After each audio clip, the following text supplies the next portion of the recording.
परवरदिगार, मेरी बीबी मुझसे ज़िद कर रही है कि मैं दुआ करूं। बनी इसराइल में एक नौजवान था जिसका काम ये था कि वो टोकरियां बेचता था। गांव महल्ले में जाके टोकरियां बेचता था, सर पे रख लेता था और ले जाता था। एक दिन बादशाह के महल से गुज़र रहा था तो बादशाह की जो मलका थी वो ऊपर महल पर खड़ी हुई थी।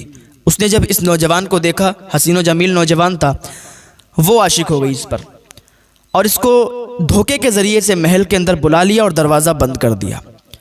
दरवाज़ा बंद कर दिया और इससे कहने लगी कि अब तू यहाँ से नहीं निकल सकता, अब तू बदफेली करेगा या मैं लोगों को बुला दूंगी। अगर तूने बदफेली नहीं की तो मैं चीख दूंगी और तुझे जेल हो जाएगी, तुझे कैद हो जाएगी या तुझे कत्ल कर दिया जाएगा। तो वो बड़ा परेशान हुआ। वो अल्लाह से डरने वाला था, वो अल्लाह का नेक बंदा था, अल्लाह का वली था। वो बहुत डर गया। उसने कहा, या अल्लाह मैं क्या करूं?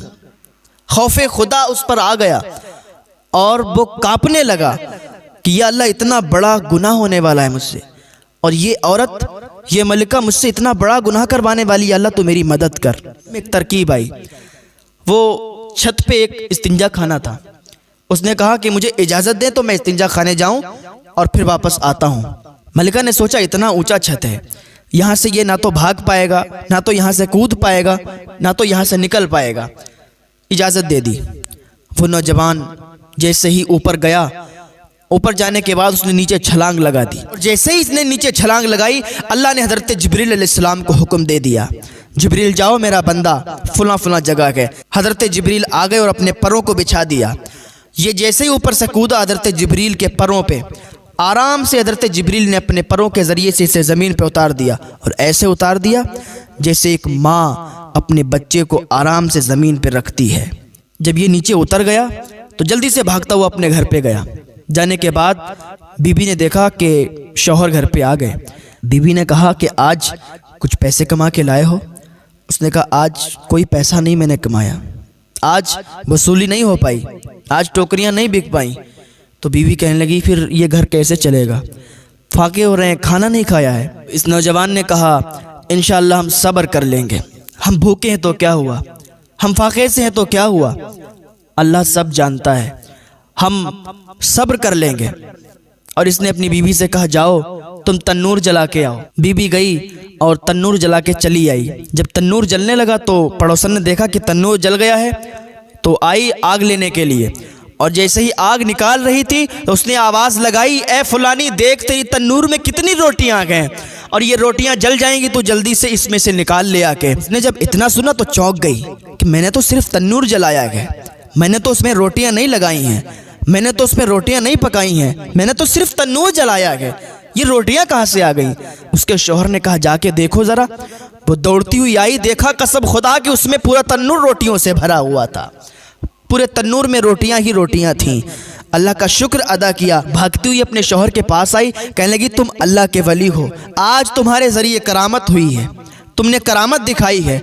अब तुम अल्लाह से दुआ मांगो कि जो बाकी हमारी ज़िंदगी है ये खुशहाली से गुजर जाए। उसके शौहर ने कहा, तू सब्र कर, अल्लाह ने चाहा तो हमें सब कुछ आता होगा, अल्लाह ने चाहा तो हमें सब कुछ वो देगा, बस अल्लाह की ज़ात पर भरोसा रख, तू सब्र कर, जल्द मत कर, जल्दबाजी करने लगी है तू। इतनी सी बात देखकर उसने कहा, आप दुआ करो ना अल्लाह की बारगाह में, इंशाअल्लाह तुम्हारी दुआ कबूल हो जाएगी, मुझे यकीन है, मुझे भरोसा है। वो बार बार मना करता रहा कि तू सब्र कर, तू जल्दी ना कर। उसने कहा, नहीं आप दुआ करो, जो बात की ज़िंदगी है वो खुशहाली से तो गुजरेगी। नौजवान ने मुसल्ला बिछाया और मुसल्ला बिछा के नफल अदा की और नफल नमाज के बाद इसने अल्लाह की बारगाह में हाथ उठा दिए। ए परवरदिगार, मेरी बीबी मुझसे ज़िद कर रही है कि मैं दुआ करूं। ए मेरे परवरदिगार, मैं तुझसे दुआ करता हूं, ए मेरे अल्लाह, ए मेरे मालिक, मेरी दुआ को रद्द ना करना। मेरी बीबी ज़िद कर रही है, तो हमें इतना माल दे दे कि हमारी खुशहाली के साथ ज़िंदगी गुजर जाए। अल्लाह मेरी दुआ को कबूल कर ले। अभी इसकी दुआ मुकम्मल भी नहीं हो पाई थी कि इसके घर की छत फट गई और छत के ज़रिए से इतने हीरे इसके घर में गिर पड़े कि इसका पूरा घर हीरों से भर गया।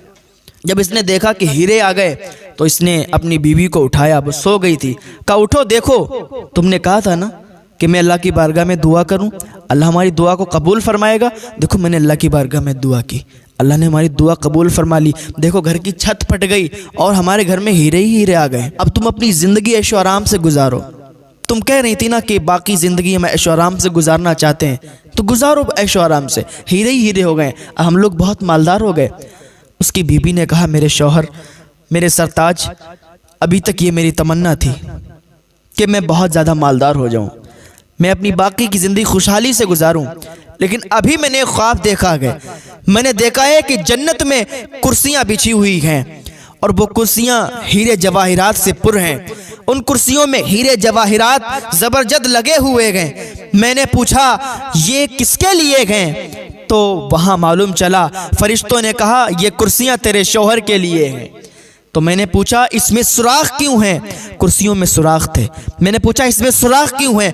फरिश्तों ने कहा, तेरी जल्दबाजी की वजह से, तूने जल्दी कर दी, तो दुनिया में ही ऐशो इशरत की ज़िंदगी गुजारना चाहती है तो गुजार, इसीलिए इसमें सुराख हो गए। वो कहने लगी, मेरे शौहर, अब दुनिया में ऐशो आराम नहीं करना है, अब तो बस जन्नत में ऐशो आराम करना है।